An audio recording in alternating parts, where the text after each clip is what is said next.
Good morning. Welcome to the ICSS Sunday Morning Marxist Forum. My name is Raj Sahai.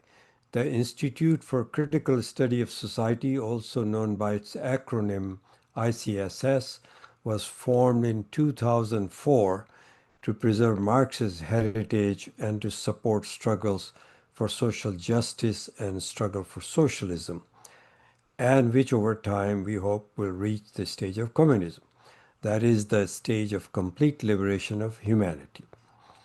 The opinions expressed in our forum are only of its authors, but we in ICSS all are united in our respect for the work of Karl Marx, who in his 11th thesis on Feuerbach said, quote, "The philosophers have interpreted the word in different ways. The point, however, is to change it." End of quote. Our speaker today needs no introductions to most of you here. Is Grover Furr. He's a researcher, historian, and author. He's a professor at Montclair State University in New Jersey, where he teaches medieval English literature. He has a Ph.D. from Princeton University. However, his subject of research has been the Stalin period of USSR, on which he has written many articles and 17 books, the last time I counted, starting with Khrushchev Lied in 2011. That's the first time I heard him here in the West Coast. And his last published book is titled Trotsky's Comintern Conspiracy, the Case of Osip Pyatnitsky, published in 2024. His present research is on the Gorbachev period, which culminated in the fall of the USSR in December 1991. He will present his findings today on the big question: why did the USSR collapse? He will speak for about 35 minutes, followed by a short break for announcements, and then there will be approximately a 45-minute discussion session. So please hold your questions and comments until then. So now, please join me in welcoming Professor Grover Furr.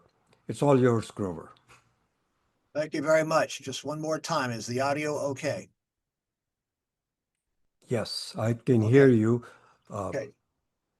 Okay. You might want to move your camera down just a bit. Yeah, it's There you go. that better? Yes. Okay, very good. Thanks very much, Raj, for the introduction. The fact is that I'm actually not doing a lot of research on the Gorbachev period, but I have done a little reading, and I think that what I've come up with is pretty interesting. I'm actually still researching the 1930s, and I will have a book coming out sometime in the next 2 weeks on Christian Rakovsky, who was one of Leon Trotsky's, I would say, most faithful followers, and was Trotsky's spy or agent to the Japanese, as he was accused in the Moscow trials. And that book should be out within a couple of weeks. When it is, I'll send out an email blast. Today, my subject is the betrayal of the communist movement in the Soviet Union. I'm going to read these remarks. They should take about 33 minutes. Until the collapse of the Soviet Union, communists had always believed that the only way a socialist state could be destroyed was by hostile forces from the outside. Now we know that this was tragically wrong. The Soviet Union was destroyed by betrayal from within. Uncovering the reasons for the collapse of the Soviet Union is the most important question confronting Marxists, socialists, and communists today. This is the subject of my talk. I begin with the regime of Mikhail Gorbachev. By the time that Gorbachev came to power as first secretary of the Communist Party of the Soviet Union in 1985, he had already decided to put an end to socialism in the Soviet Union. Few people know this. So I begin by quoting an essay from the year 2000 by Alexander Yakovlev, Gorbachev's closest collaborator. In 1985, immediately upon becoming first secretary, Gorbachev chose Yakovlev to head the propaganda section of the Central Committee of the Communist Party. Thereafter, Yakovlev became a secretary of the Central Committee, then a member of the Politburo, then senior advisor to the president, Gorbachev. Yakovlev wrote a preface to the Russian language edition of the Black Book of Communism. I assume that everyone here knows that this book, originally published in France in 1999, is a large collection of lies and slander against the international communist movement. It has been translated into many languages. This is how Yakovlev described the conspiracy to do away with the Soviet Union and Soviet socialism. Quote, after the 20th Congress, in an ultra-narrow circle of our closest friends and like-minded people, we often discussed the problems of democratization of the country and society. We chose a method as simple as a sledgehammer to propagate the ideas of the late Lenin. It was necessary to clearly, succinctly, and distinctly isolate the phenomenon of Bolshevism, separating it from the Marxism of the last century. That is why we tirelessly talked about the, quote, genius of the late Lenin, about the need to return to Lenin's, quote, plan for building socialism through cooperation, through state capitalism, and so on. A group of real, not imaginary, reformers developed, orally of course, the following plan: to strike at Stalin, at Stalinism, with Lenin's authority, and then, in case of success, to beat Lenin with Plekhanov and social democracy, and with liberalism and moral socialism to beat the idea of revolution in general. A new round of exposure of the, quote, cult of personality of Stalin began, but not with an emotional cry as Khrushchev did, but with a clear implication: the criminal is not only Stalin, but the system itself is criminal. Yakovlev continued, quote, the Soviet totalitarian regime could only be destroyed through glasnost and the totalitarian discipline of the party, while hiding behind the interests of improving socialism. Yakovlev went on to outline his opinion about communism as follows. Remember, he was the head of propaganda for the Communist Party and was Gorbachev's right-hand man. Quote, this is Yakovlev again. In its final version, my, Yakovlev's, definition of Bolshevism looks like this. From a historical point of view, Bolshevism is a system of social insanity, where the peasants, the nobility, the merchants, the entire layer of entrepreneurs, the clergy, intellectuals, and intelligentsia were physically destroyed. This is the, quote, mole of history that dug mass graves from Lvov to Magadan, from Norilsk to Kushka. It is the exploitation of man and ecological vandalism based on all types of oppression. These are anti-human precepts, hammered in with the ruthlessness of ideological fanaticism that hides pettiness. It is a landmine of monstrous power that almost blew up the whole world. He continues, quote, from a philosophical point of view, Bolshevism is a subjective inhibition of objective processes, a misunderstanding of the essence of social contradictions. It is thinking in terms of social narcissism and a reflective rejection of any opponent. It is a megaton load of dogmatism, an intermediate and final result of a consumer-prudent attitude to truth. Continuing to quote from Yakovlev, from an economic point of view, it is the minimum end result at maximum cost due to the voluntaristic denial of the law of value, the anarchy of productive forces, and a bureaucratic absolutism of productive relations, the preservation of scientific and technical backwardness, and increase in stagnation. It is leveling as a universal way, perhaps the sole way, to make people into, quote, cogs. Continuing. Internationally, it is a phenomenon of the same order with German Nazism, Italian fascism, Spanish Francoism, and Pol Potism.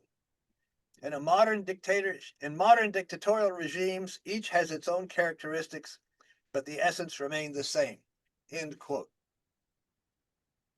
We must ask ourselves, how could a person like this, someone who hates socialism, to say nothing of communism, so much that he equates it with Nazism and fascism, how could he become the second most powerful person in the Soviet Union, the head of propaganda for the CPSU? Here is how Yakovlev described the method that he and his co-conspirators used to undermine the Soviet Union. Another quote. The Soviet totalitarian regime could only be destroyed through glasnost and totalitarian discipline of the party, while hiding behind the interests of improving socialism. I'm going to repeat that phrase. While hiding behind the interests of improving socialism. Looking back, I can proudly say that the clever but very simple tactic use the mechanisms of totalitarianism against the system of totalitarianism worked. We had no other way of political struggle. Bolshevism completely rejected any democratic reforms, any dissent. For example, my works and speeches in 1987 to 1988, and partly in 1989, were thickly crammed with quotations from Marx and especially from Lenin. Fortunately, in Lenin, one can find as many mutually exclusive statements as you want on almost any fundamental issue. End quote. Okay, now this is me again. I recommend that we all study this essay. I have translated it into English. It has also been translated into Chinese by Professor Ma Weishen of the Chinese Academy of Social Sciences. How could a fanatical anti-communist like Yakovlev be appointed to the most important post in the Communist Party after Gorbachev? He says that it all began with Nikita Khrushchev's infamous secret speech, literally in Russian, closed speech, to the 20th Party Congress on February 25th, 1956. Remember that Yakovlev wrote, quote, after the 20th Congress, in an ultra-narrow circle of our closest friends and like-minded people, we often discuss the problems of democratization of the country and society.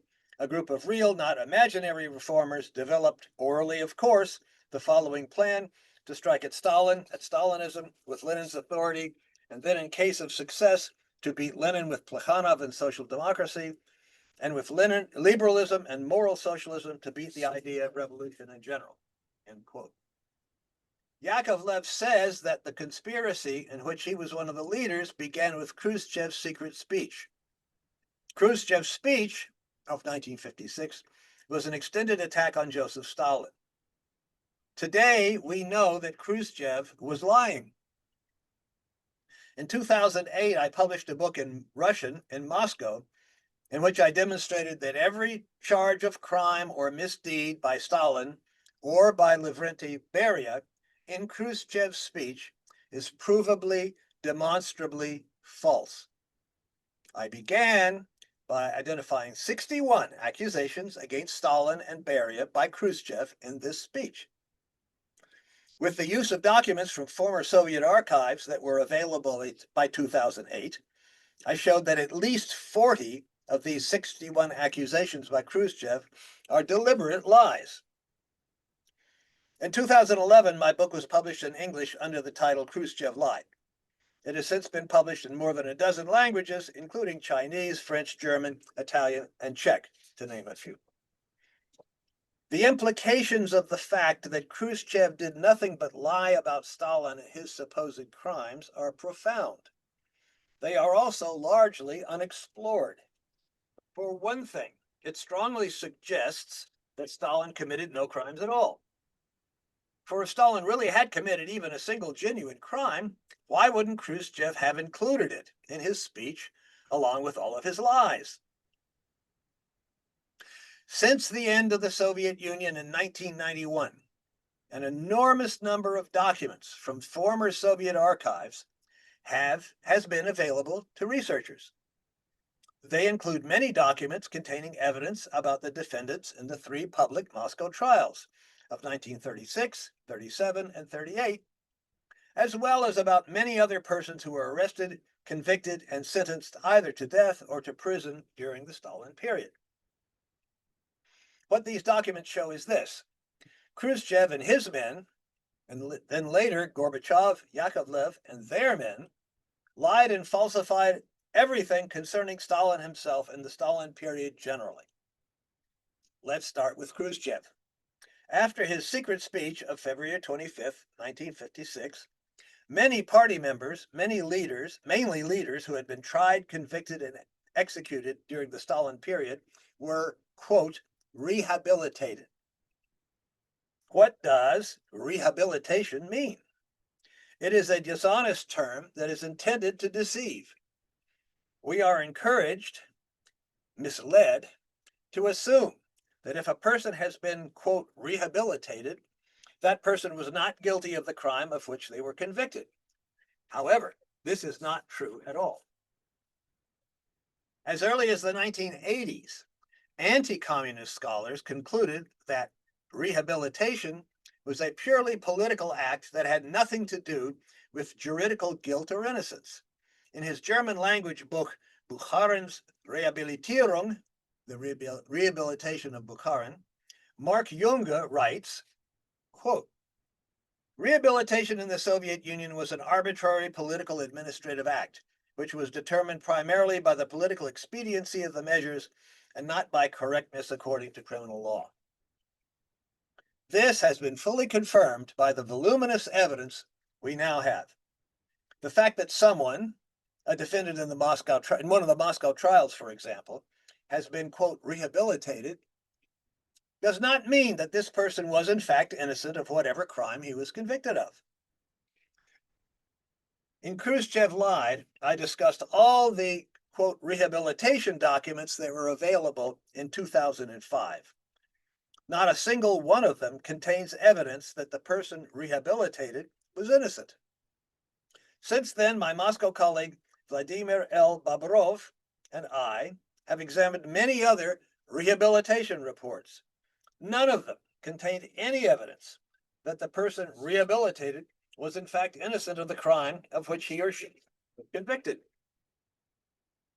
Rehabilitation simply means that the Soviet leadership, Khrushchev, then Gorbachev, and of course Yakovlev, decided for political reasons to declare that person innocent. The political reasons were to attack Joseph Stalin and discredit the advances towards communism that were made by the Socialist Soviet Union during Stalin's time. At the 22nd Party Congress, held in October 1961, Khrushchev's men launched more violent attacks against Stalin. Once again, the allegations against Stalin made during this Congress are false. They had the documentary evidence that the persons they claimed were innocently repressed were really guilty, and they deliberately lied about it. For example, Alexander Shelepin, Khrushchev's chairman of the KGB, the Committee for State Security, which was a successor to the NKVD, Shelepin read a letter to Stalin from Comintern, that is Major General Yona Yakir, one of the defendants in the Tukhachevsky affair. Shelepin read out only a passage in which Yakir swears his loyalty. He omitted the section in which Yakir confesses at length to his treason and betrayal. My colleagues and I have translated the whole text of Yakir's letter and reproduced a facsimile of it in Chapter 5 of our book, Trotsky and the Military Conspiracy. At a 1962 conference for historians of the Communist Party of the Soviet Union, Pyotr Pospelov, one of Khrushchev's men, who had in fact drafted Khrushchev's secret speech, told the party historians that they were not permitted to have access to the party archives. Today, we know why. The evidence in those archives proves that Khrushchev and his men were lying about Stalin. After this 22nd Party Congress, that was in October 1961, Khrushchev directed a special commission, the Schwernik Commission, to search the archives for evidence that Stalin was guilty of the crimes that Khrushchev and his men had alleged against him. But the Schwernik Commission was unable to find any such evidence. In fact, they found some evidence to the contrary.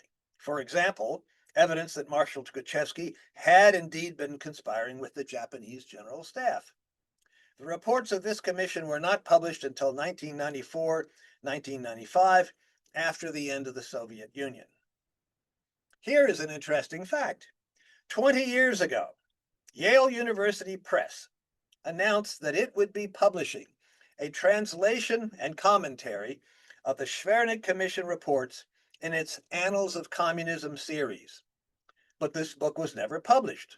Why? I wrote to Yale University Press and asked them. They never answered me. But I can guess why. Yale did not publish this book because the Schwernik Commission failed to find any evidence, as opposed to slanderous claims and unsupported assertions, against Stalin.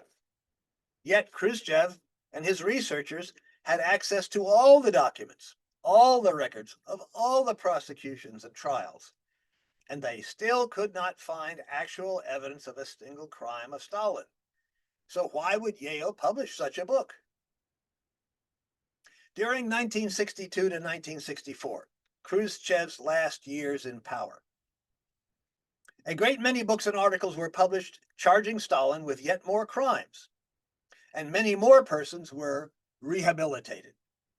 Rehabilitations and attacks on Stalin generally almost ceased during the period after Khrushchev was ousted from his position at the Central Committee meeting of October 1964.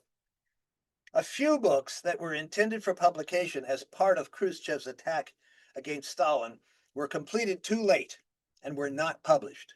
One such book is Let History Judge by Roy Medvedev.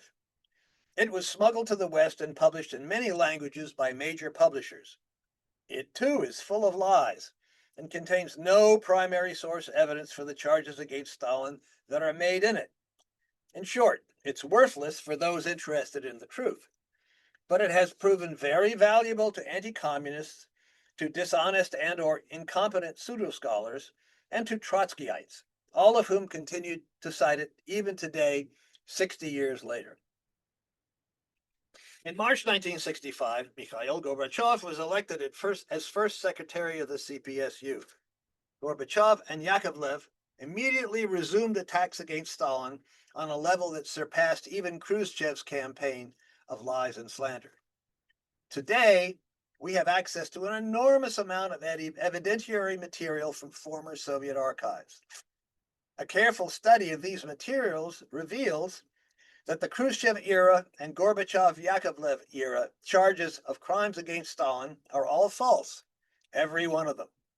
And this means that virtually all of the mainstream academic history of the Soviet Union during the Stalin period, as well as all the books and articles by Trotskyites, social democrats, anarchists, and other anti-communists, are based on falsehoods, in plain language, on lies.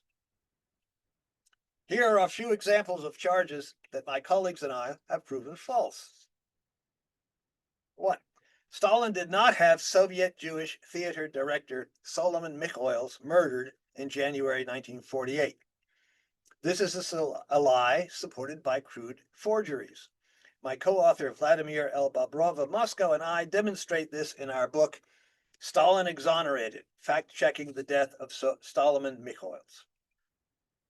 2. Marshal Tukhachevsky and the high-ranking military commanders tried, convicted, and executed in June 1937 were all guilty. There's a huge amount of evidence against them. In addition, the complete transcript of their trial was published online in 2018.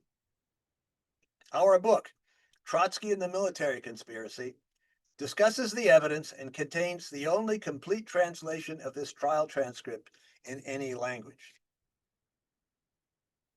3. The military conspirators were in league with the right and Trotskyite oppositionists, including Alexei Rykov, Nikolai Bukharin, and others less well known. They were directly conspiring with Leon Trotsky too. 4. Lenin did not write the articles dated December 1922 to March 1923, falsely called the Testament of Lenin, that criticize Stalin and praise Trotsky. These articles have been used to discredit Stalin by Trotsky, then by Khrushchev in the secret speech. This was discovered by Russian historian Valentin Sakharov, who in the 1990s gained partial access to the original documents in the Lenin archive. His 700-page book in Russian, Lenin's Political Testament, is the basis for my book, The Fraud of the Testament of Lenin. 5. A number of the primary sources show that the Soviet Union did not shoot the Polish prisoners in the events called the Katyn Massacre. For the evidence, see my book, The Mystery of the Katyn Massacre, The Evidence, the Solution. The documents produced by Gorbachev that supposedly established Soviet guilt are forgeries, some of them originating from Khrushchev's time. 6. The so-called Great Terror of 1937-38, more accurately known in Russia as the Yezhovshchina, which means bad time of Yezhov,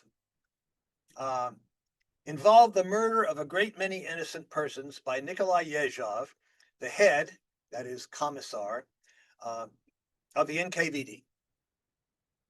This is what the evidence shows, as I point out in my book, Yezhov versus Stalin, The Truth About Mass Repressions and the So-Called Great Terror in the USSR. The term, quote, Great Terror was invented by anti-communist propagandist and British intelligence agent Robert Conquest, whose massive book contains no evidence at all to support his contention that it was Stalin who ordered these killings. Yezhov deceived Stalin and the Politburo, who assumed that the NKVD was battling real rebellions. When Stalin and the others discovered that Yezhov had been murdering innocent people, Yezhov was arrested along with many of his henchmen. Most of them, including Yezhov himself, were tried, convicted, and executed in January and February 1940. 7. The famine of 1932 to 33 was not created by the collectivization of agriculture. Much less was it deliberately created by Stalin to, quote, punish Ukraine, as Ukrainian nationalists and many others continue to claim. The whole notion of a Holodomor, or man-made famine, is a fraud. There has never been any evidence of it. The famine had natural causes: flooding in some areas, drought in others, plant diseases such as rust and smut, and infestations of insects and mice. Once the Soviet leadership discovered the extent of the famine, the Soviet government gave extensive aid to the parts of the country affected.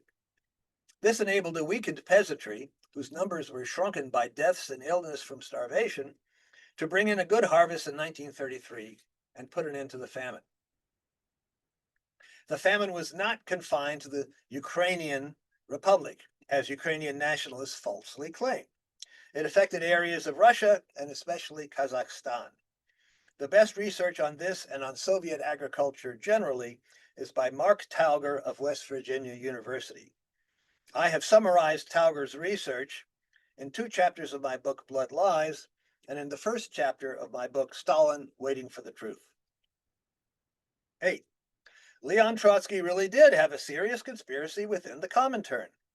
This conspiracy included Osip Pyatnitsky, the former leader of the Comintern, Hungarian communist leader Béla Kun, the prominent German communist Hans Neumann, and many others. We have studied and translated the evidence in our book, Trotsky's Comintern Conspiracy. 9. All the charges leveled against Leon Trotsky in the Moscow trials are supported by strong evidence. Trotsky did indeed collaborate with the German Gestapo, the German military, and the Japanese militarists against the Soviet Union.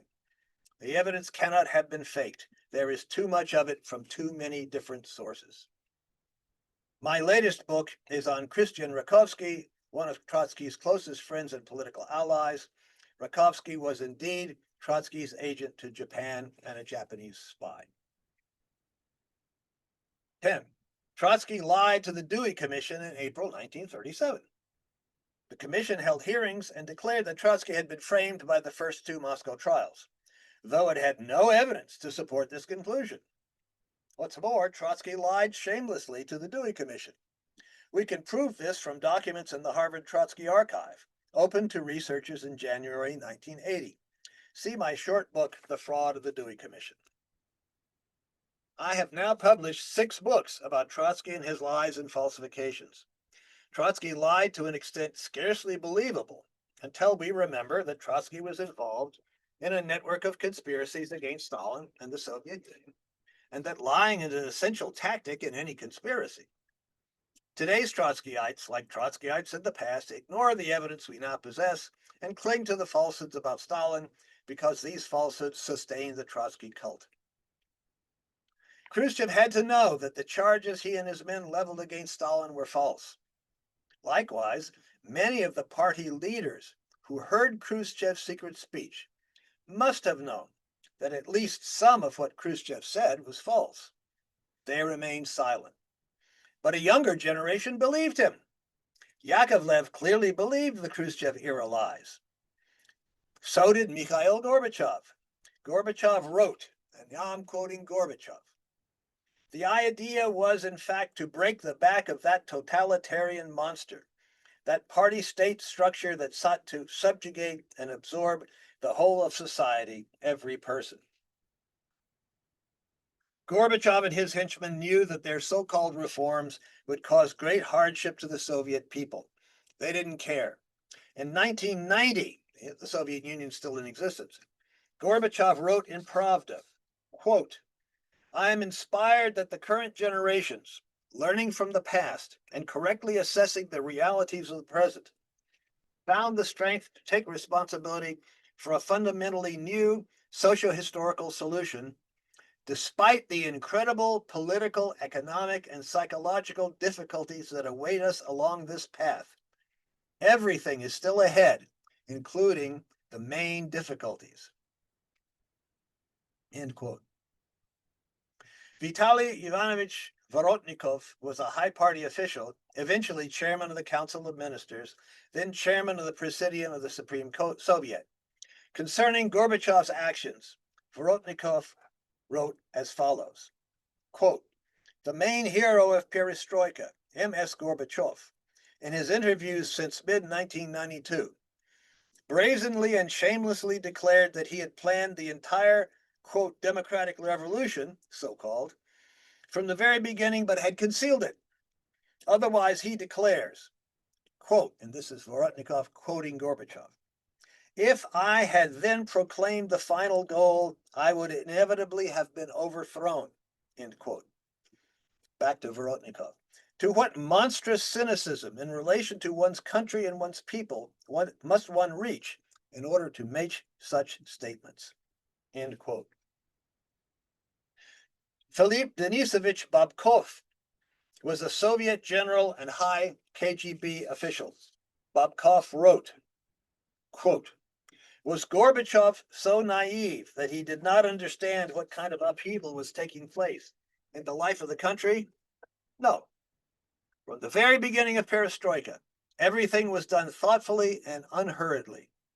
Our leaders understood well if they had immediately declared their ultimate goal, to replace the socialist system and dissolve the Communist Party, it is not difficult to imagine what kind of public indignation this would have caused." End quote. Anatoly Sergeyevich Chernyayev, a historian and one of Gorbachev's top aides, supported Gorbachev's policies, yet he recognized how devastating they would be. In his published diary under the date of November 15th, 1990, Chernyayev wrote the following. Now I'm quoting Chernyayev. Quote, "You can't force people to look for excuses for it, because even after the terrible catastrophe of Stalin's collectivization, after 5 to 6 years, and this is exactly the time equal to perestroika, quote, life became better, life became more joyous, as Stalin said. I remember this myself. I saw it with my own eyes. And people now ask, why hasn't this happened now with 100 times more resources?" He continues, "It is correct to say that it is impossible to destroy the previous system without chaos. But people do not want to pay for 70 years of criminal policy. He's talking about the whole history of the Soviet Union. He calls it 70 years of criminal policy. And they will never understand why, in order to become a civilized country at the end of the 21st century, we have to go through hunger, collapse, debauchery, crime, and other such delights. End quote. Chernyayev was wrong about collectivization. He says that collectivization was a catastrophe, yet in the next sentence he admits that it had somehow led to a higher standard of living. So where's the catastrophe? Professor Tauger has demonstrated that collectivization was essential. In fact, collectivization put an end to the series of famine that had devastated Russia for centuries. Please notice too that Chernyayev predicted that, quote, hunger, collapse, debauchery, crime, etc., would last 100 years. Gorbachev, Yakovlev, and their henchmen consciously condemned their children, their grandchildren, and their great-grandchildren to hunger, collapse, debauchery, and crime. Gorbachev and Yakovlev knew that their so-called reforms meant turning the Soviet Union to capitalism and privatizing the collectively created wealth of the Soviet Union, virtually giving it to influential persons. They knew this would cause terrible hardship for the Soviet working class, yet they did it. But why did they do it? They believed Khrushchev's lies about the Stalin period. We know they believed them because they said they believed them, and then they acted upon that belief. The lies about Stalin were deployed to justify returning to exploitative capitalism and to rejecting the international communist movement. In Yakovlev's words, as, quote, this is Yakovlev, a phenomenon of the same order with German Nazism, Italian fascism, Spanish Francoism, or Pol Potism, end quote. How did people who thought that the international communist movement was a, quote, criminal enterprise, no better than fascism, become the leadership of the party of Lenin and Stalin? Well, part of the answer to this question is they believed Khrushchev. Khrushchev was the party leader. He had been in the Politburo since 1938. Probably, and this we don't know for sure because no one has ever researched it, probably Khrushchev had taken the trouble to build alliances with the party first secretaries, who really ran the Soviet Union from their own areas and who were the single most powerful bloc in the party. But then, why did these people believe Khrushchev's lies? Personal careerism must have played a role.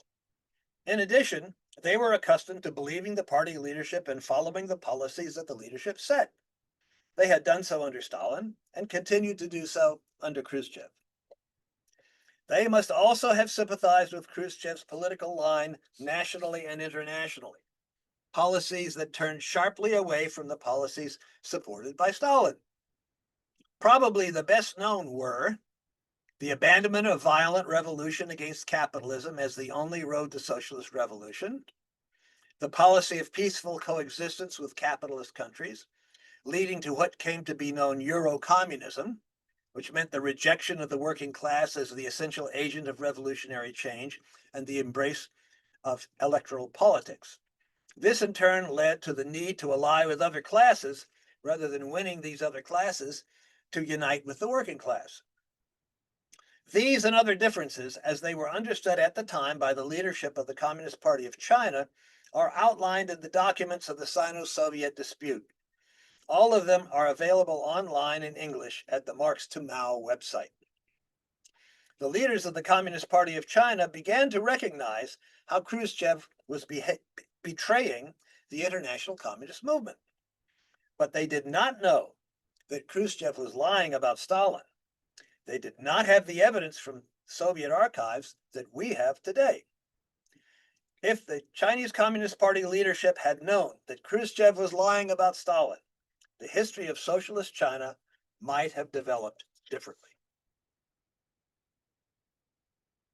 The Soviet Union came to an end not because of economic problems, not because it could not withstand military competition with the United States, and certainly not because the population of the Soviet Union wanted it to end.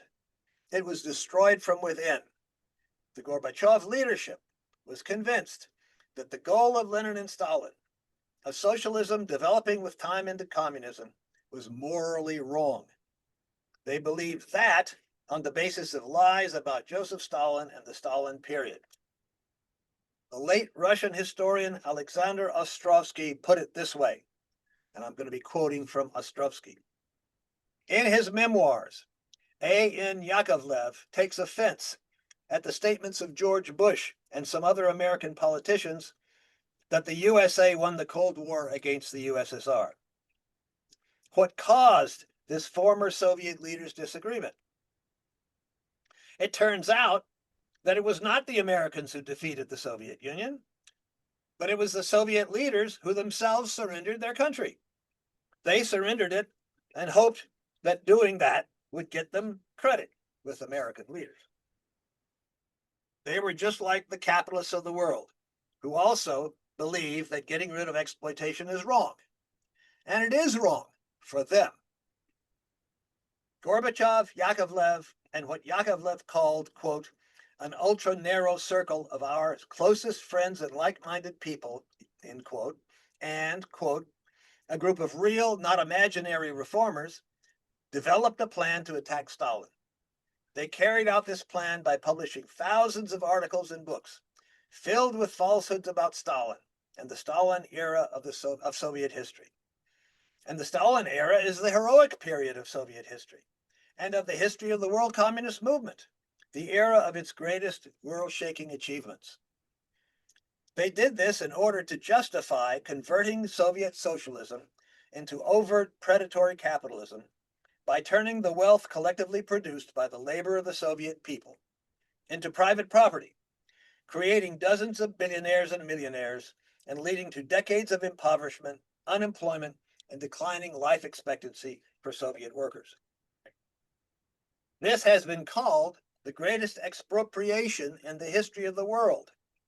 The term, the greatest theft in history, has been used to describe the privatization of the collectively created and formerly collectively owned state property of the Soviet Union, and I have some references there. Not the USA or NATO, but the leadership of the Communist Party destroyed the Soviet Union and socialism. What do we need, lastly? What do we need to learn from this history of betrayal? One, we should reject all allegations of crimes against Stalin, no matter how authoritative the source appears to be, unless they are supported by primary source evidence. Khrushchev and his men, then Gorbachev, Yakovlev, and their men were able to convince millions of people of non-existent crimes of Stalin simply by repetition. They had no evidence of any such crimes. I have been studying the documents from former Soviet archives for decades. I have not yet found evidence of a single crime by Joseph Stalin. I think this is amazing. It is a tribute to the moral and ethical superiority of the communist movement. I can assure you that I am not a Stalinist, whatever that is. I am continuing to examine all the allegations of crime against Stalin that I can find. If and when I find evidence that Stalin did in fact commit some crime, I promise you that I will publish about it. There is a lot we don't know. How did Khrushchev change from being, in his youth, let us assume, an honest Bolshevik of the Lenin-Stalin type, to someone who would lie and falsify on such an enormous scale about Stalin and Soviet history? What was the process inside the Soviet Union that changed him? How did vicious anti-communists such as Gorbachev and Yakovlev rise to the leadership of the CPSU in the first place? How can communist parties prevent this kind of thing from happening in the future? These are serious, vital questions. I leave you to ponder them. Thank you for your time and attention. End of talk. Thank you, Kromer. So now we're going to make a few announcements, and then we'll go into question and comment period. So about upcoming program. Next week, we have Vietnam 50 Years of Peace. Nadia Williams will be speaking. That's on September 21st.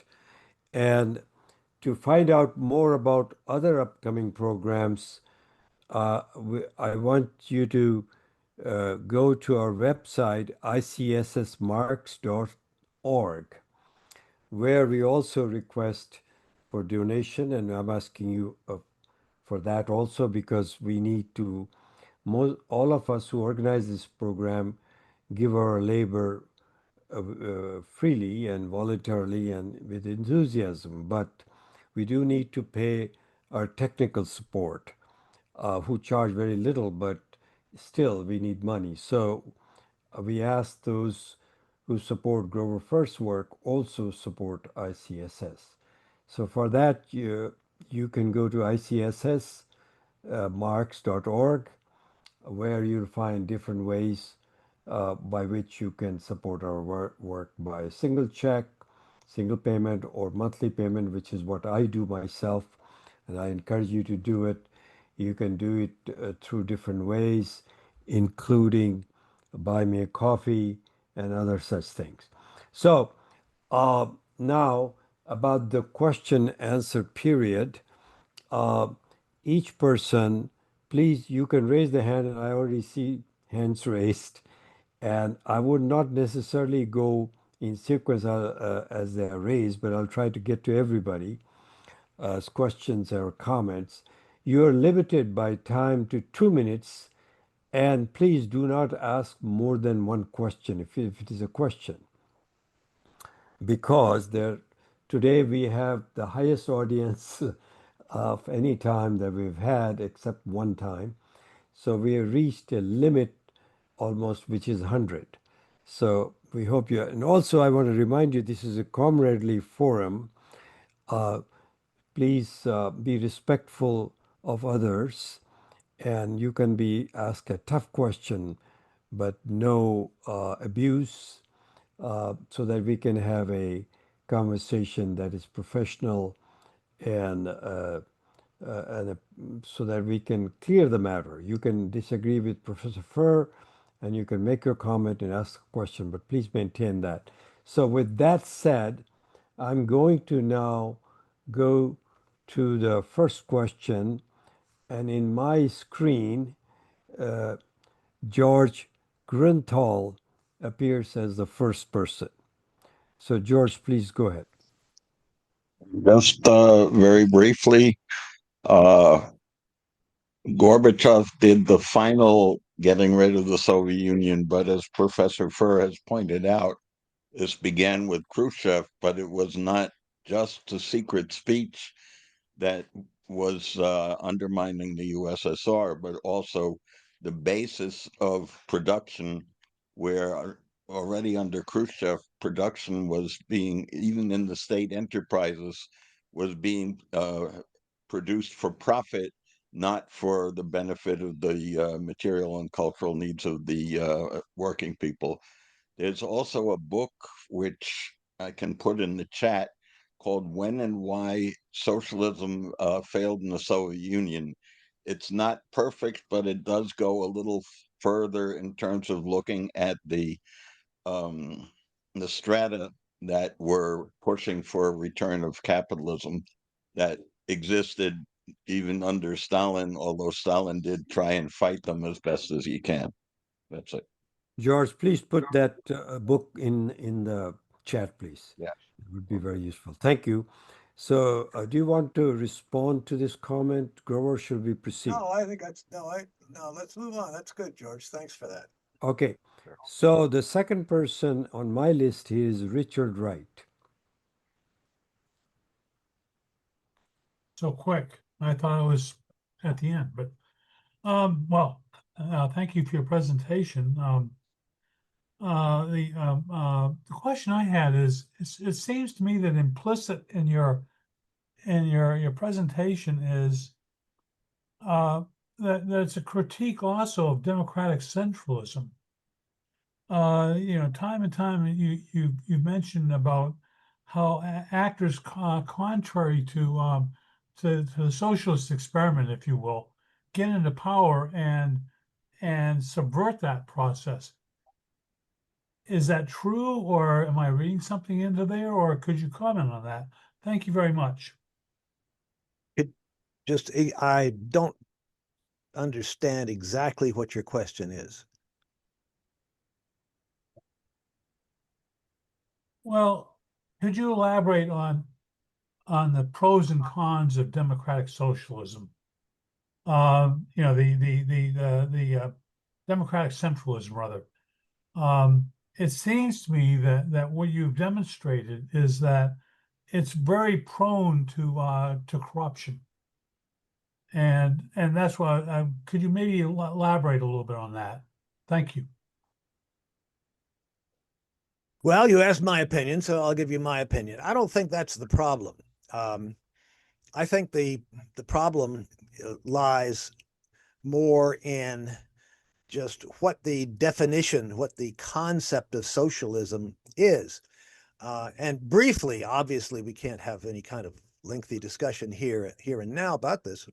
Since you asked my opinion, I think the main issue is that Marx and Engels and Lenin did not leave a blueprint for how to go from winning the revolution in a country that was largely devastated by war and famine, like the Soviet Union was in the early 1920s, going from there to full-blown socialism, however that's defined, and then on to communism.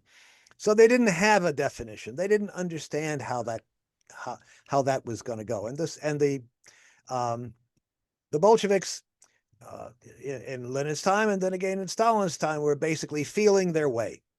And they created a situation where people like Khrushchev and many others similar to him could come to power. So I think that process needs to be studied, but certainly one aspect of it, one small aspect of it, and I don't mean to reduce everything to this, one small aspect of it was privileges for full-time party people.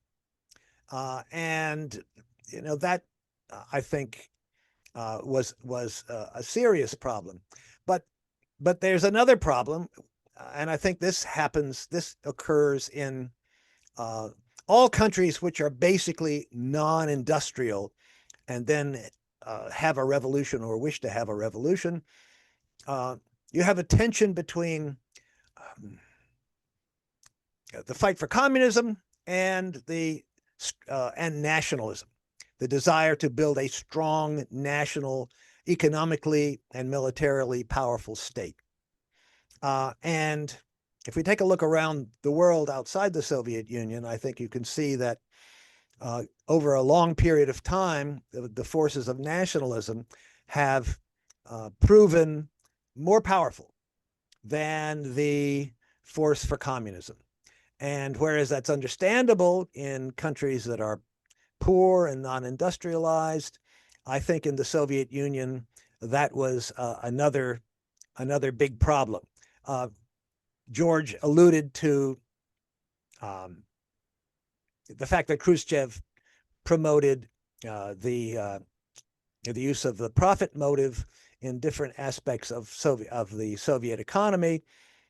And of course, the purpose of that was to, no doubt in part, raise the standard of living of the Soviet working class, but to modernize and industrialize the Soviet Union, and that proved to be in contradiction to building a society of egalitarian communism. Now that's a very, very brief response, and I have some other ideas about it. It's a very important question, but that's really, I think, all I have time to say today. I don't think the issue was how the party is constructed, that somehow or other, if you had factions in the party, which is what Trotsky was arguing about, that this problem could have been avoided. In fact, if you take a look at Trotsky's programs that he wrote down in 1930 or 31, I have it in one of my books. If anything, he was promoting faster use of the profit motive and of capitalist mode of production even than Stalin. And the Stalin period is often called, the early part of the Stalin period is often called, this period of voluntarism, by which is meant not following the laws of capitalism. Anyway, I've already said too much. Thank you for the question. Okay, I will go to Peter Fay next. Hi, Grover. Enjoyed this talk. So what little I know of Yakovlev, which seems to be kind of a key person here, is it true that he was brought in with Khrushchev into the Central Committee? And how did someone like that, who, maintained, at least in 2000, he maintained that he had always been anti-communist. How was someone like that already high in the party structure, and by the time Khrushchev came to power? I mean, if you think that maybe it was the first secretaries of all the different parts of the Soviet Union that kind of conspired with Khrushchev, is there any evidence? I mean, is there any evidence that there was this kind of anti-Stalin movement among Khrushchev's allies as early as like 53, 54? So I'm just trying to get a handle on where do these people line up, even before Khrushchev came to power? Thanks. Sure. Well, there are a lot of people named Yakovlev. It's a very common name. The Yakovlev I'm talking about was not in the Central Committee under Khrushchev. Okay, he became an important person under Gorbachev, but that's like, 20 years afterwards, right? He said that Yakovlev said that it was as a result of Khrushchev's secret speech that he and some others formed this conspiracy to get rid of socialism, get rid of the Soviet Union, reinstate capitalism, and so forth. Well, I mean, that's the question, right? Where did Yakovlev come from? Where did Khrushchev come from? That was basically what we were talking about during the last question. I think that's a very important question. Okay, how could that happen? And I don't have anything to add right now to what I said in the last period, in my answer to the last question. But I think there's a lot of evidence, which I have not written about, but I think there's a lot of it. Well, I wrote about it a little bit, but basically nothing thorough. There's a lot of evidence that after 1935 or so, Stalin faced a lot of opposition in the Central Committee of the party. That he was, by the time he was very old, in the late 40s and early 50s, he was politically isolated. And there's a lot of evidence of that. But one piece, okay, so let me just say one or two things about that. I'll try to be real brief. October 1952 was the 19th Party Congress. This is the last Congress that Stalin was at. And the theme of that Congress was basically forward to communism. The main text that was referred to all the time was Stalin's last book, Economic Problems of Socialism in the Soviet Union. Everybody spoke glowingly about this book, and it was published in millions of copies. Stalin dies a few months later, and within a few months, nobody refers to that book anymore. It's simply gone. After the 19th Party Congress in October 52, and it's also in October, there was a Central Committee plenum. And during that Central Committee plenum, Stalin's proposal to restructure the leadership of the party, to convert the Politburo, which was a small group, into the Presidium, which is a much larger group, a group of over 30 men, was passed, and there were new party rules passed. no sooner did Stalin die, then that's just forgotten about. It's just never implemented. The old Politburo, now calling itself the Presidium, but it's not the Presidium that was appointed at the Central Committee in October 52. The old party leadership continues to meet, and just as though the 19th Party Congress never took place. And of course, the transcript of the 19th Party Congress is never published. People have pieced together stuff now that the Soviet Union's gone, mainly, very usefully, but it was never published. All of the other transcripts of all of the other party congresses were published, but not the 19th. And I think the answer is obvious, okay? That Stalin was completely isolated. It reminds you of what happened when Mao Zedong died. Now, I don't want to say it's identical, but no sooner did Mao die than within a couple of weeks, the so-called Gang of Four was kicked out, and Hua Guofeng was put in, and behind him, the imminence grise behind him was Deng Xiaoping, and the policies of China changed dramatically away from egalitarian policies, much so it reminds you of the same kind of process taking place in China in 1976 and thereafter.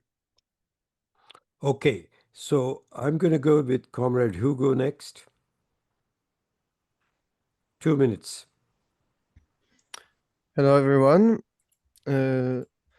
So you underlined the fact that Gorbachev didn't come out of nowhere, that there was a long transition of 30 years of transition from 56 with Khrushchev coup and the 80s when Gorbachev took power and the revisionism take place in the party. So my question is, when can we say that this is the final step towards revisionism, and when we need to relaunch from the ground, or when there is still a possibility of making change?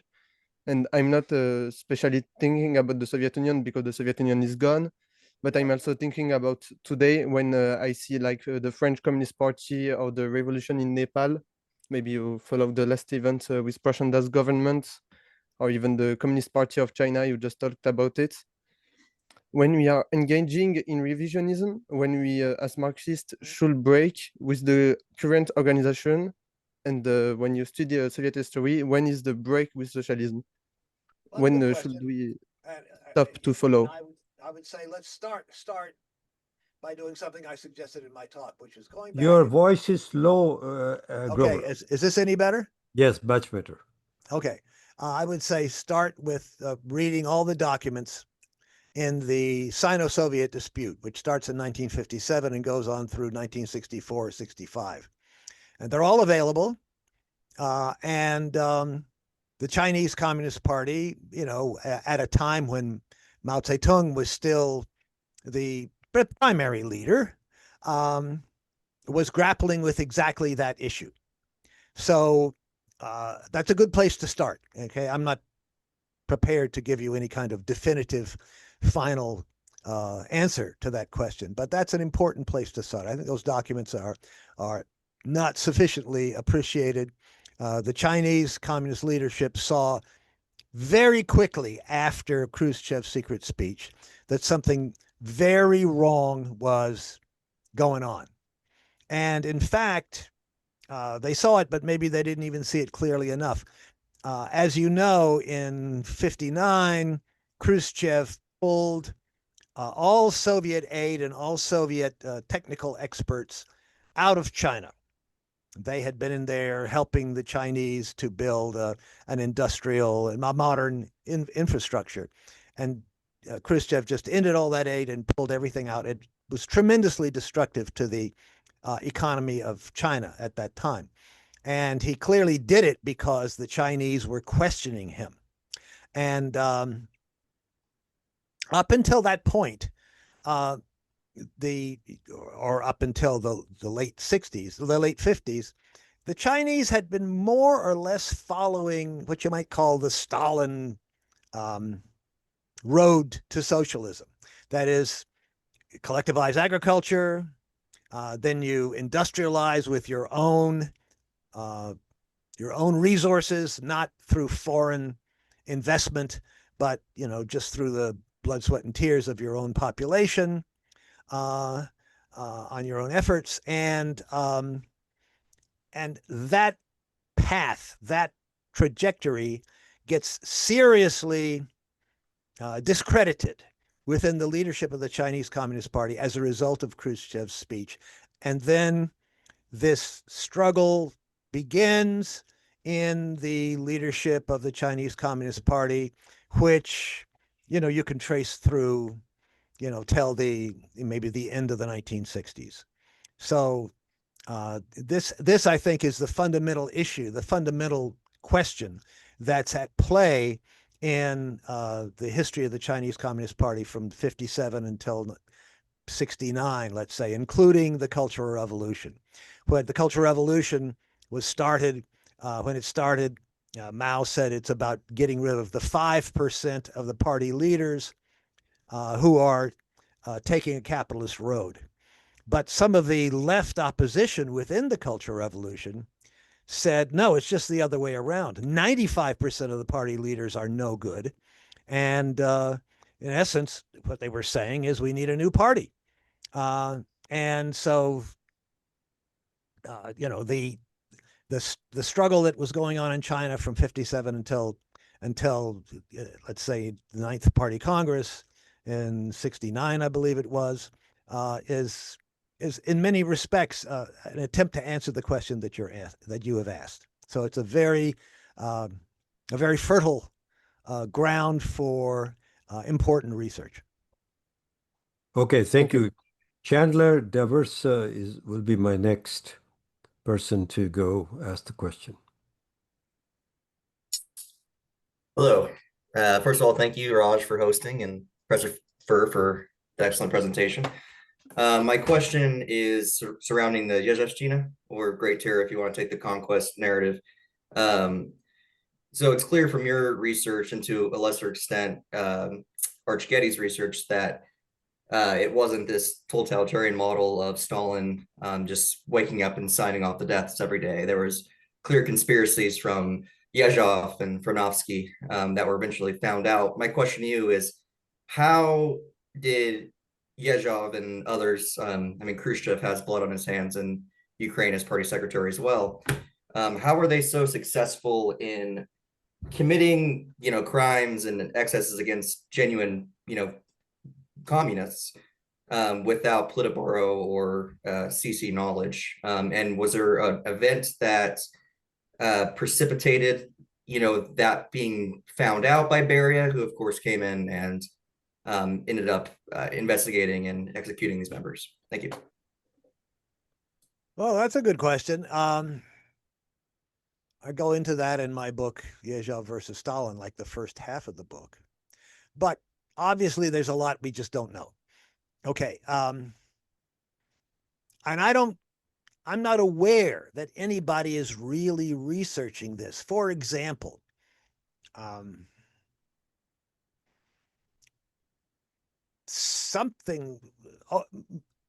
majority, I don't remember the exact numbers, but a majority of the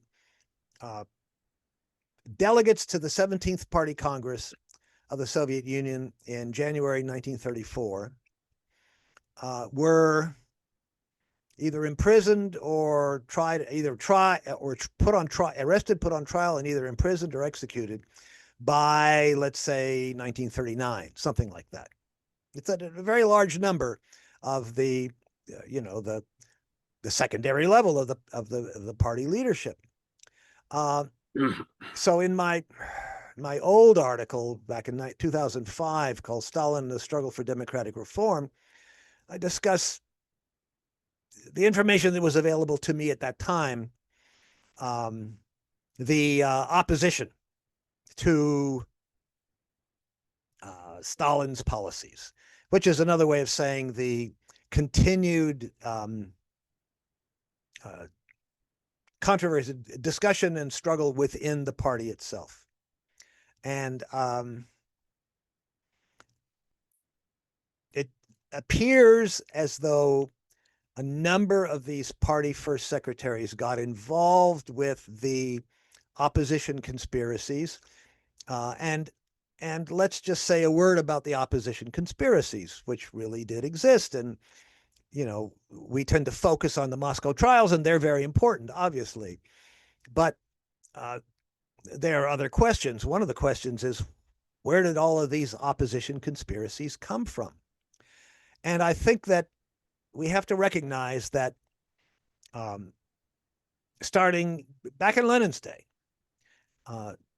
there was no certainty, no agreement about where to go from here, how to build socialism and then communism in the Soviet Union. And of course, how to build the communist movement, the international communist movement. But let's just talk about the Soviet Union. And that was the source of all of these opposition conspiracies. Now, I'm not excusing the opposition conspiracies as such, but I mean, these were serious people. All of these people, the supporters of Stalin were serious people too, and they all believed that the fate of socialism in the Soviet Union and in the whole world was at stake. And so, when you believe that, then maybe anything to defend what you believe is the right road to build socialism, or what you believe, anything to defeat what you believe is the wrong road to socialism, anything is permitted, anything is excused. So the fact that there was no blueprint to how to build socialism, and that there was tremendous and extremely deeply rooted, powerful disagreement about that, has to be a very important part of why all of these disagreements took place, all of this dissension within the party, the opposition to Stalin and Stalin's policies. Trotsky was very dishonest and devious, and he had these conspiracies, but he and many of his followers and the rights, Bukharin and Rykov and others, Tomsky, they believed that the Soviet Union, following Stalin's line, if you want to call it Stalin's line, was destroying the possibility of socialism in the future. And so they were committed to overthrowing that line, overthrowing the Stalin leadership, whatever was necessary, and they were willing to sacrifice anything and anybody to do it. I think that gives them the credit that they're due. It doesn't mean that they're right to behave in this way when they had all taken oaths to follow party discipline, and they all agreed with the resolution of the 10th Party Congress in 1921 that there should be no factions in the party. They disagreed. They all said they agreed with that, and they all went back on their word. They all betrayed that. But they did so because they really and truly believed that that the Soviet Union was going the wrong direction, and that they had to drastically change it. And if you want to give Khrushchev credit, maybe we shouldn't give him so much credit. I'm not sure. But certainly Khrushchev and the people who are behind Khrushchev believe something similar. We have to put the Stalin era behind us. That's not the way to build socialism. In hindsight, we can see that they were wrong. But we shouldn't stop at moral condemnation. We have to understand the processes behind it. Okay. I mean, I know that's very sketchy, but that's what I got to say right now.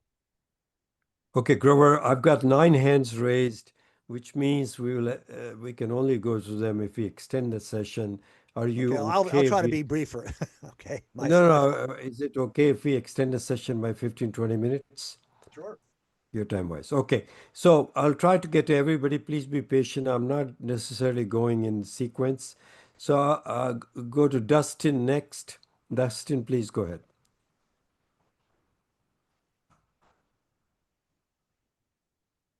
Your microphone is off, Dustin. You have to unmute yourself. You have to click on the little microphone Yeah, icon. unmute yourself, Dustin. There's a little microphone icon on the left-hand side of your screen, should be. So click on it so the line disappears. Raj, Dustin has lowered his hand, so he might want to go to someone Okay. else. All right, Okay. so we'll go to Caio Barros, CAIO Barros. Please go ahead. Thanks. Yeah, my question is it possible that Yakovlev wrote what we wrote like after the fact, or changing his arguments according to the tides of political ideology, or just signalizing his alliance to the West? Because it seems like they did that when Stalin was in power, and the social, like Stalin's and Lenin's version of socialism was the mainstream, quote unquote. What is it to say that what he believed was in fact what he wrote afterwards? Could you just restate your question? I really don't quite understand what you're asking. Yeah, if Yakovlev said that on his writings, or on what we know about it, that this was a conspiracy to review socialism and go towards capitalism. Didn't he wrote that on a time when it was quote unquote safe to do so? And maybe he was just pointing out, like he was just agreeing with whatever the political tide was going. Things. How do we know this is the case or it's not the case? Well, you know, I don't know what you mean by know. History isn't all about knowing things. It's about finding out what probably happened, right? Not certainty doesn't enter into the question. That said, there's a good book, which unfortunately is only in Russian, by the same Alexander Ostrovsky, whom I quoted in my talk, who goes into these issues as thoroughly as I've seen it any place. I think that the evidence is good that Gorbachev and Yakovlev were involved in the long-standing conspiracy that Yakovlev discussed. And one of the things that Ostrovsky talks about is how when Gorbachev was under consideration for being the leader, the new first secretary of the Communist Party back in early part of 1985, he said he gave us a talk, probably more than one talk, but I think Ostrovsky only quotes one talk, that nothing really needs to be changed. You know, the Soviet Union is on the right trajectory, and no drastic changes are needed. No sooner did he become first secretary, within weeks, he starts talking about how the Soviet Union is in a catastrophic situation and enormous changes have to be made.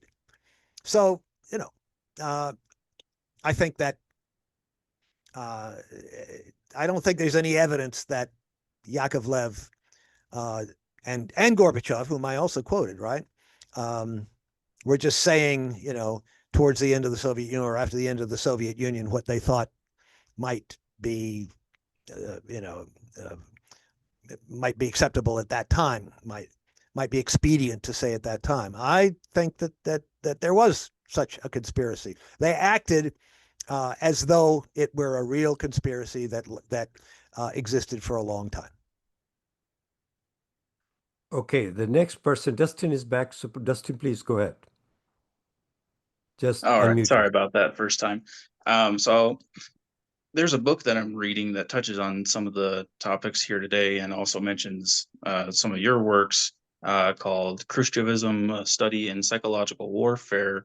And I'm wondering what your thoughts are on something that it puts forward, basically a shift in, combines a couple of things. First, after McCarthyism, you have a shift from anti-communism to, anti-mass movement, equating, really any type of mass movement as evil or potentially evil, and using something that was found out in the aftermath of the Korean War, studying brainwashing as they did, that it's much easier to get somebody to change their minds about communism if they're more of if they were a conformist. This is coming out of the prisoner of wars who were released. Those who were more of the conformist mindset going in were the ones who were so much easier to convert over, and the ones who had maybe a cynical view, who were already aware of arguments for communism, being, they might already be aware, but they're just cynical, kind of take a plague on both of your houses approach. And then, things such combined with things such as the Congress for Cultural Freedom, pushing for, a various different leftist but anti-Soviet groups, media, individuals, basically as an approach to isolate the Soviet Union, as well as to make any movement outside of the Soviet Union much more difficult to succeed. Can you I summarize guess your my thoughts question? on It's that. almost 2 minutes. Yeah. I'm not familiar with that book, but I think that obviously in the early 50s, after World War II, the United States and Western European capitalist leaders, imperialist leaders were really, really worried. It looked like that the communist movement was going to take over the world. I mean, it really did. And I think that, they did a lot of evil things to suppress working class rebellion and communist parties around the world. But I don't think that's what caused the downfall of the Soviet Union. I think you have to look to internal factors. I don't think that you can. I don't think that the anti-communist programs, the anti-communist practices of the West, is what really put an end to the Soviet Union and to the world communist movement. I think it was weaknesses from within. Thank you. So next two I will mention, Gavin Lockhart and then Stefan Paul Meir. Gavin, please go ahead. Yes, thank you for taking my question. Dr. Furr, can you hear me? Yep. Yes. Okay, very good. I was just kind of following up on Dustin's question because I was going to ask a similar question. I think his question was basically, do you think that the ruling class is, in other words, he's saying that Khrushchevism has become a blueprint for ideological collapse in general, and that the ruling class is cultivating this Khrushchevite mentality within all of us, where we want to tear down great leaders and prove that we're smart, and we're also afraid to be perceived as being in a cult, and we want to think, okay, I'm a free thinker. And do you see that as being used in the present day and in the past and so forth? Well, Khrushchev, you're talking about something like anarchism, I guess. Khrushchev certainly didn't want anarchism. He wanted to control this very large and very powerful party and a very large and very powerful country. I'm giving him credit when I say that I think he believed this was the way to actually build socialism and communism. That is to say, to do whatever was necessary to make the Soviet Union economically more powerful. And I think the answer is that once you pose the question that way, the answer is that capitalism is the way to make a non-industrial or a less industrial country more powerful. But that's not the same as wanting a society of justice, of egalitarian justice. It's not the same as a proletarian revolution. And I think that's there are seeds of that idea going all the way back to, the new economic policy, back when Lenin was alive.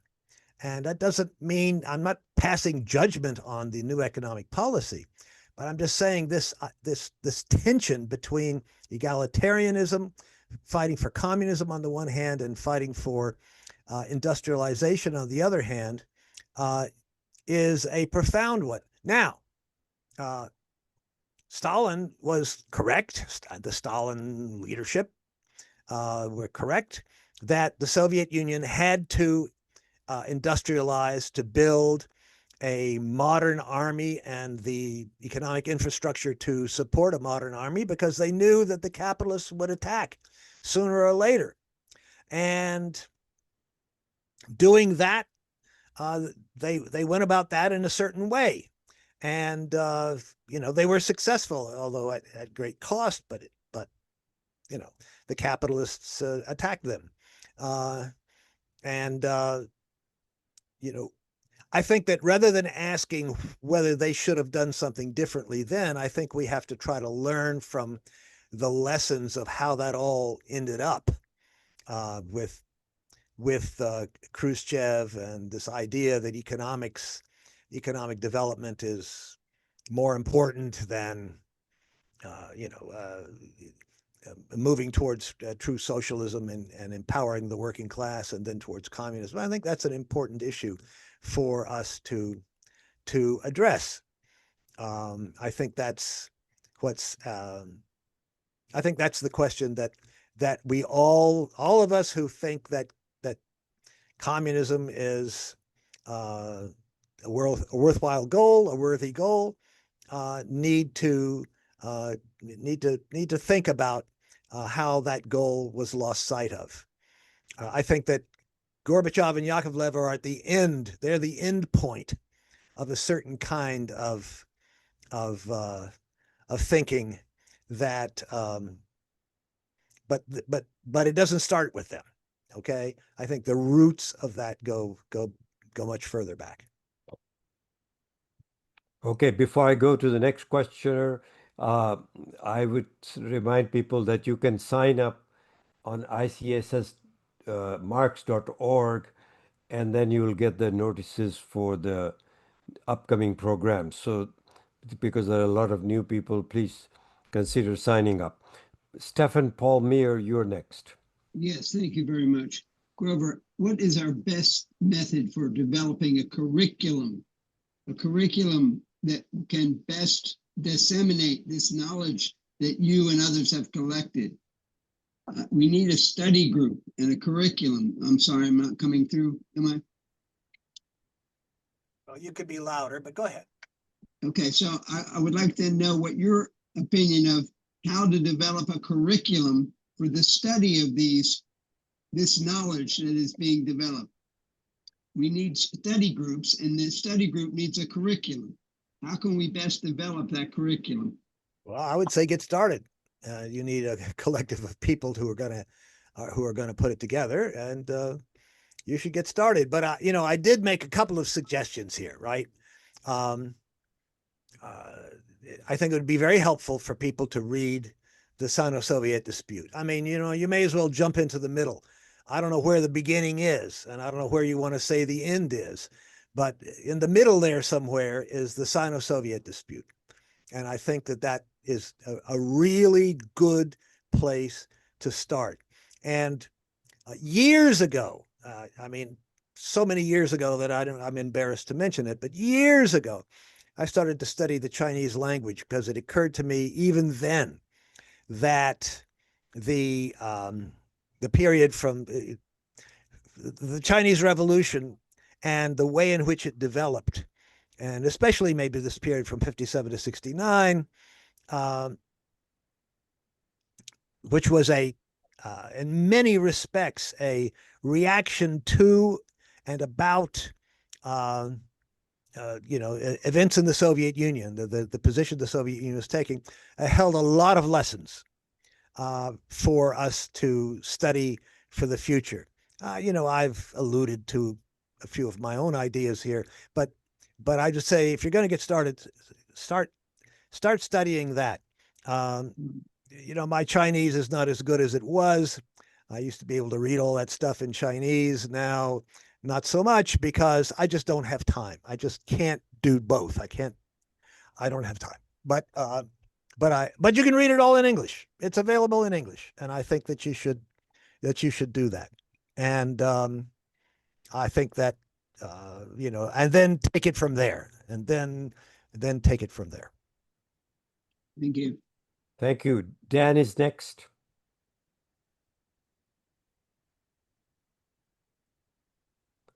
Yes, thank you. My question is related to the inner party struggle, because as you correctly said, Marx, even Lenin, did not leave behind a blueprint for building socialism.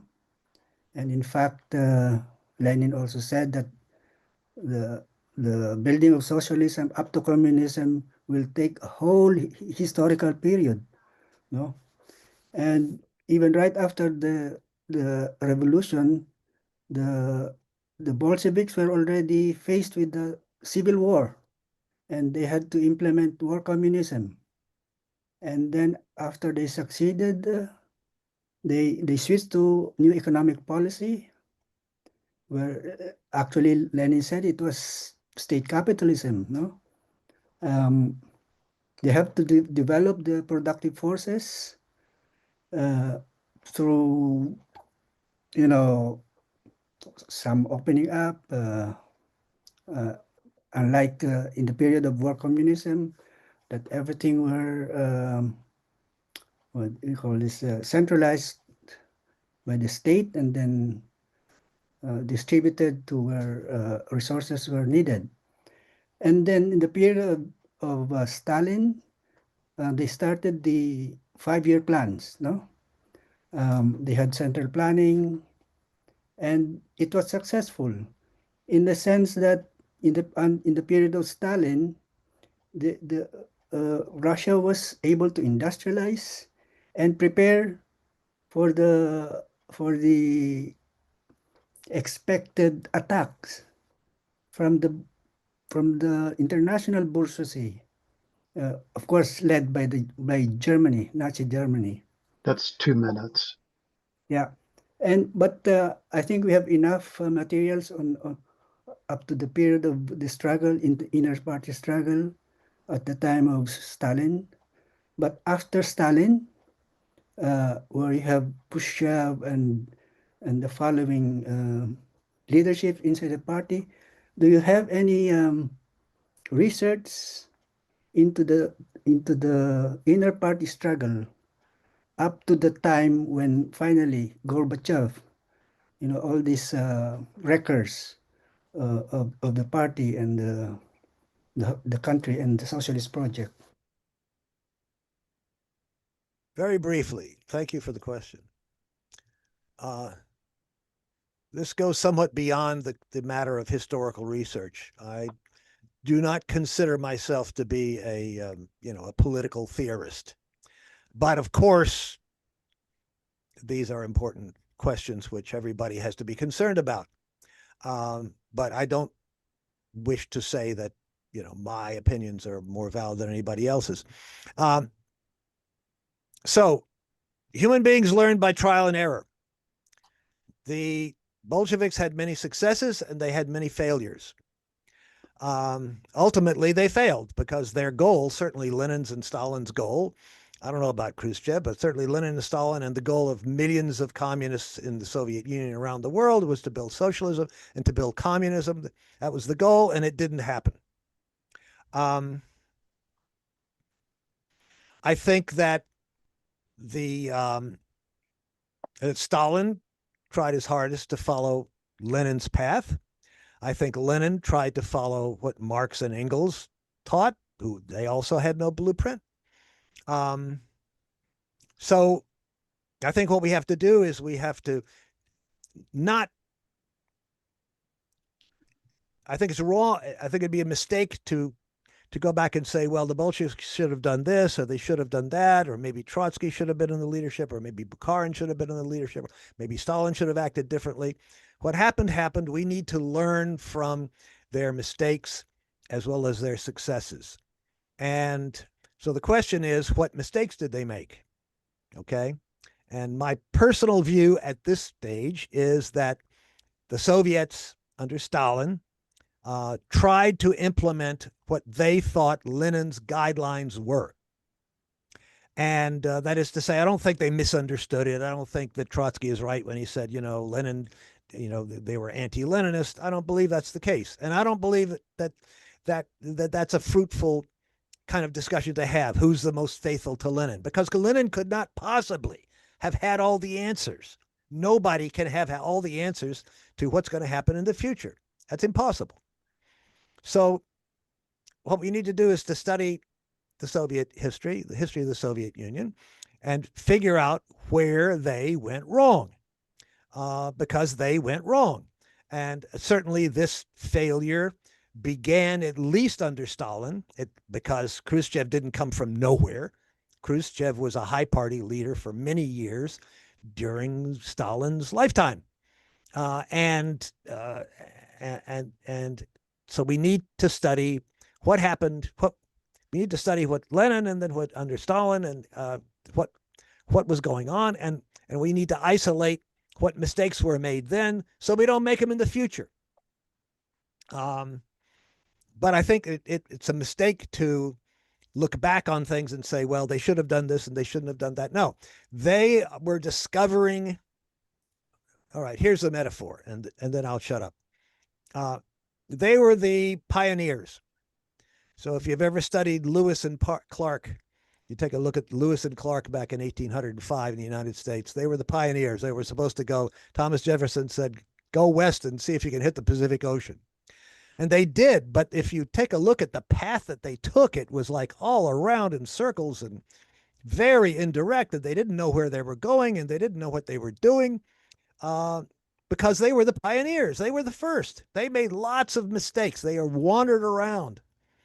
And pioneers always make mistakes. And it's up to us to learn from their mistakes. The Bolsheviks were pioneers. We need to learn from their mistakes as well as from their successes. And it's up to us to study to figure out what the mistakes were. Okay, thank you. The next three are TECCS, followed by Carol, followed by Anthony Grono. I don't have the full name. Anyway, go ahead, TCCS. Hi, thank you, Professor Furr, and thank you for the ICSS for hosting. We are here, a couple of us from a Marxist-Leninist organization in Puerto Rico.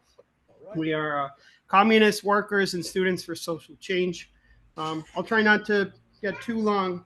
So our question is basically, we see that from Stalin, if we want to call it the period or even before, we see, essentially revisionism, right? We see the abandonment of some Marxist-Leninist core principles, the need for revolution. We even see Khrushchev, abandon the dictatorship of the proletariat in favor of the, quote, party of the whole people and stuff like that. And so one serious question all orgs like ours need to, ask ourselves is, how do we combat revisionism? How do we combat, the acceptance of ideas like the slanders, committed against Stalin, et cetera, without evidence? So I wanted to maybe hear Professor Furr's opinion on that. So how do we combat this revisionism, and how do we, encourage an attitude of critical thinking and study among, our would-be socialist or communist comrades? Thank you. Sure. Thanks a lot. Good to hear you're here from Puerto Rico. I'm glad to hear that you're organizing out there. So I think that there are sort of two questions here. One is the one that I really deal with, frankly, which is looking at the evidence, looking at the historical evidence. That's the historian's job, trying to discover the truth about what happened in the past and exposing the lies about the history of the communist movement. Because one of the horrible things that Khrushchev did was lie phenomenally about the history of his own movement and about Stalin and so forth. And I'm not particularly curious about what Khrushchev's psychology was. The point is he did it. Okay, he obviously believed that that was going to be helpful to him in some way, and the fact that he thought that he could build a strong Soviet party and communist party and socialism in the Soviet Union based on a foundation of lies just, I think, shows how ultimately intellectually corrupt he was, he and the people who followed him. But then there's the question of where they came from. How did they get that way? All right, so there's this historical issue, and then that bleeds over into the theoretical issue. You know, but I don't have any more to say about that than I had, than I've already said here. But I think that you need to ground your struggle against revisionism, or you know, all struggles, in historical fact. You need to be a materialist. Materialists decide matters based upon evidence. So, you know, that we reject the line of if you're going to reject the line of the party of the whole people, it's yes, it's because that contradicts Marx and Lenin, but it also did not lead to a good result. Okay, it didn't lead to socialism. It didn't lead. It led away from that.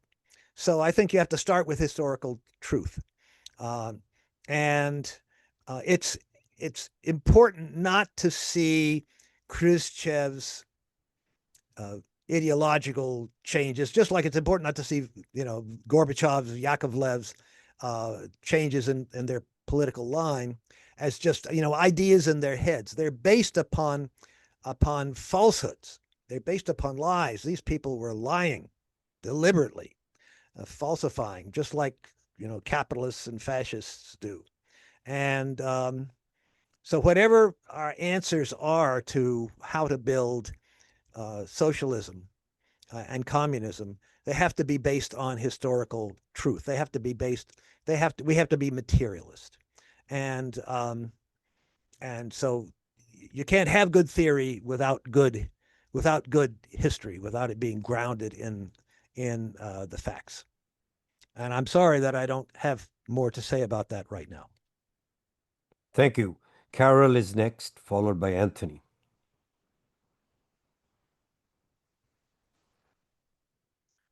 Carol? Where's Carol? Your microphone is Muted. muted, so please unmute your microphone. Thank you. You're too far from your microphone. Please come closer to the microphone. Okay. We know each other's politics, Grover, from friends and families of the Abraham Lincoln Brigade. Right. I'm so glad to see you and get a chance to listen to you. My question is one that a number of people have asked, and I think you've given the answer to it. You're too far away from your microphone. Speak up louder and closer to the microphone. You hear? Not well enough. Can't hear you. I can't hear the microphone. I don't think. Can you hear me now? Yes, now better. Okay. I started saying that Grover and I know each other from each other's politics, from the friends and families of the Abraham Lincoln Brigade. Good to see you, Grover. Okay, other people have asked this question, and I have appreciated your answers to it. You need to get closer again, Carol. You need to get No, you're again fading your out. volume. I don't understand it, but let me just try to say it. Okay. What motivated the lying anti-Stalinists to turn against communism? It's got to be more than just that they believed Khrushchev. I do agree with you. It probably goes back to the very beginning. And I do agree that we have to give them some credit, some of them, for believing that they were saving socialism.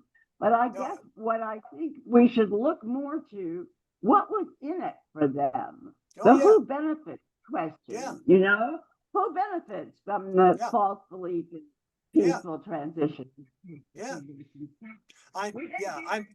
I mentioned earlier in my talk today that, and I skated over it maybe too quickly, that party members had privileges, and the higher you went in the party, the greater your privileges were.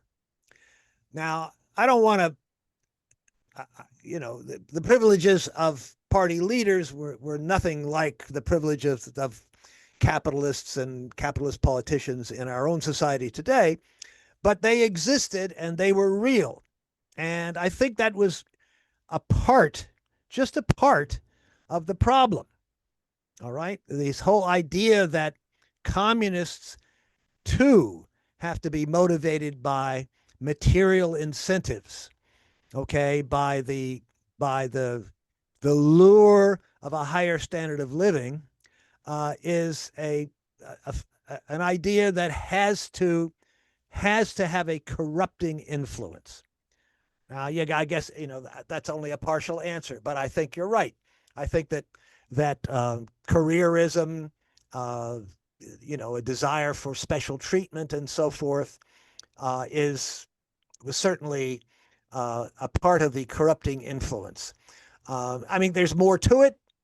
The Soviets, in the early 30s, when the 5-year plans were initiated, and the line had been taken that, all for production, everything for production. Everything for production means pay people who produce more. Pay more to the people who produce the most. And then pay more to the engineers than to the workers, because the engineers design what the workers are going to build. And then pay more to the political leaders, who are the party leaders, because they're implementing the overall strategy of the country. So I think this whole idea of material incentives had a deeply corrupting influence on the Soviet policy, and I think that's an important issue. Yeah, there's a pretty interesting book about the Chinese Communist movement in the 1930s called, and don't ask me for the exact title, The Yunnan Way. It's by Mark Selden. I haven't read it in years, but when the Chinese Communist Party was fleeing from the massacres of the late 20s, they did the Long March, which was heroic. They ended up in Yunnan, which was sort of in the boondocks in the north. They lived in an almost egalitarian fashion, and proved that they could build a movement without these significant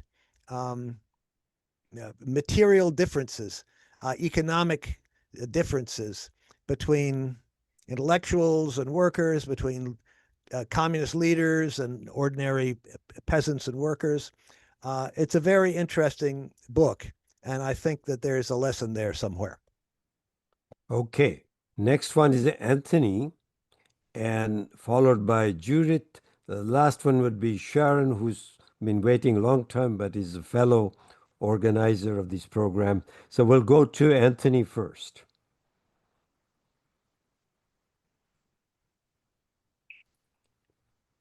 Anthony, your microphone is off. Can you hear me? Muted.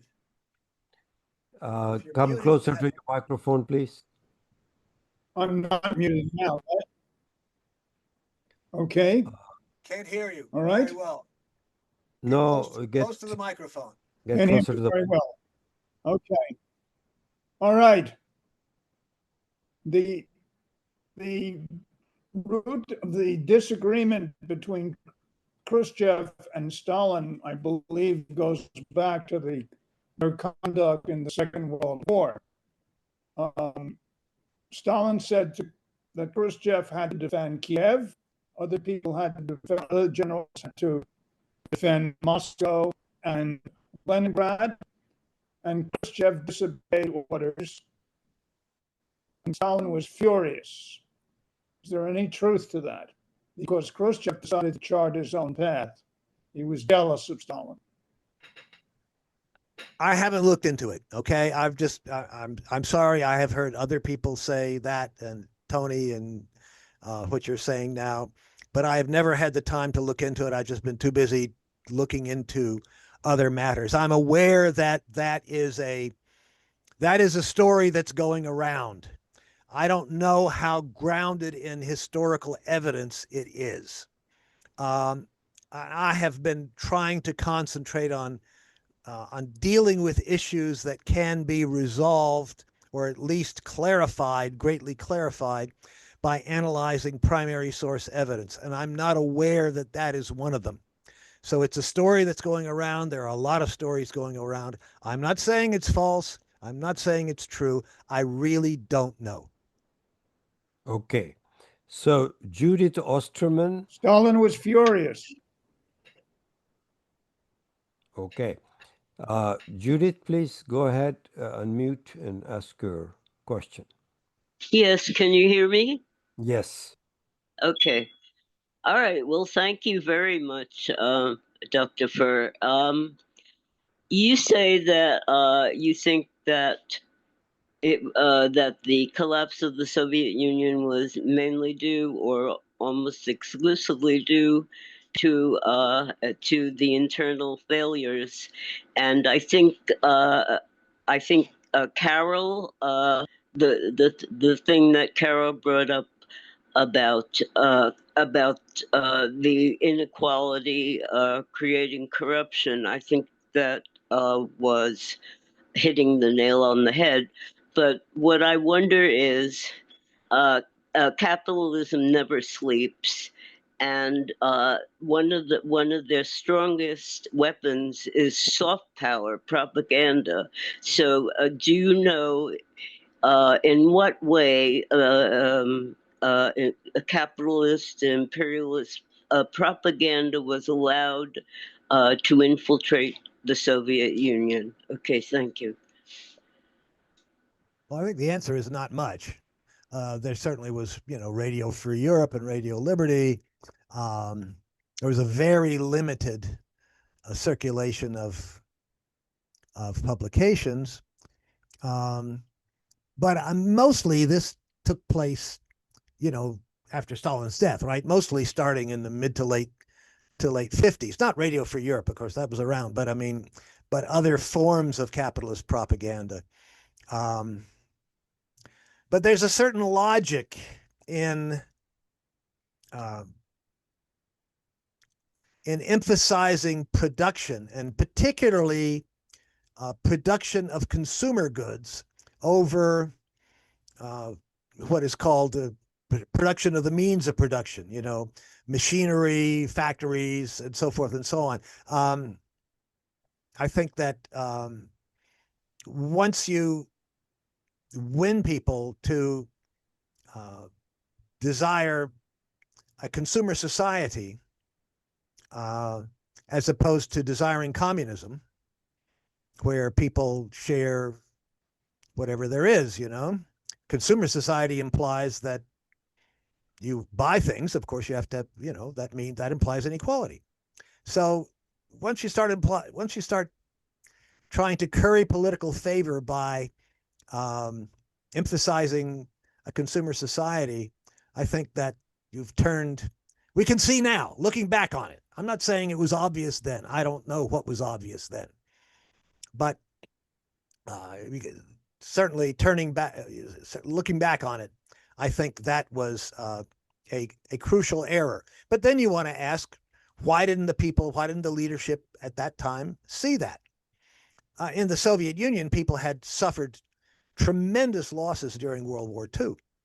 And you can understand the temptation of consumerism. But that doesn't have to lead to capitalist type consumerism and inequality, right? It can lead to sharing whatever is available, sharing the scarcity, sharing if there's something in abundance, sharing that too. I think that the turn towards production for consumer goods, along with, as George Grunthal said much earlier, looking for starting to do cost accounting, looking for profitability in each stage of production. This is already more than just the seeds of capitalism.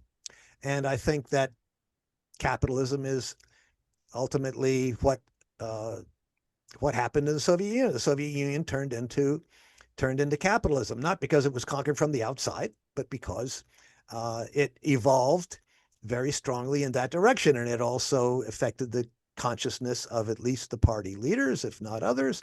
I think this is a very fruitful area for further research, but I think that's the case. Thank you. Sharon, thanks for your patience. You've been waiting a long time. Please go ahead. Thank you, Grover, for a very stimulating discussion. I have a comment rather than a question. Sure. You said, I totally agree that internal contradictions are primary. You said that the Soviet Union built a strong nationalist military power, which from the context of what you were saying, I take it that as opposed to a strong communist military power. And I don't think it was the fault of so-called nationalism that undermined the Soviet Union. I think the need to defend itself in the Cold War after having spent 30 million lives and untold treasure on the weapons to successfully fend off the Nazis, then to have to turn around and defend itself against US imperialism, which signaled that they were ready to take down the Soviet Union. The signal was the two bombs on Japan, which were unnecessary. That distorted the economy enormously. It certainly didn't serve the needs of the masses of people to be pursuing the development of nuclear weapons, which they thought they had to do. And so I think we should look at it in those terms. I worry about the Chinese economy, spending so much of its power on spending so much on the production of military material, and which they have assessed as absolutely necessary. And who can blame them? The U.S. is preparing for war against China. So that's 2 minutes. Thank you. Okay, Grover, please go ahead. And final thoughts. Sure. Yeah, as I said, I don't think we should concentrate on looking back and thinking the Soviets should have done this, that, and the other thing. Human beings learn by trial and error, and it's obvious that the Soviet Union made some significant errors, or they would have built socialism and communism, right? So we need to figure out what those errors were. But we can't fall into the trap of thinking that everything they did was an error. I mean, that's obviously, I would say that's clearly not the case. And so reality is complicated. Do you need material incentives in order to build a powerful economy and therefore a powerful army? They thought so. We need to look into these kinds of questions because the Soviet Union ended up coming to an end. And they did not build communism, and they did not build socialism. And that's the problem. We need to isolate what they did. But I think we need to do it in the spirit of learning what their mistakes were and not making those mistakes again, as opposed to looking back and saying, oh, they should have known better at the time. As I said, they were pioneers. Like, I don't think we should say that, Lewis and Clark were really, really messed up, right? They should have just gone straight west. They had a compass. They should have just gone straight west, no matter what they came into, and then they would have gotten to the Pacific Ocean faster. Well, they were pioneers, and they wandered all around, and they made a lot of mistakes. Pioneers make mistakes. We need to learn from their mistakes. We also need to learn from their successes.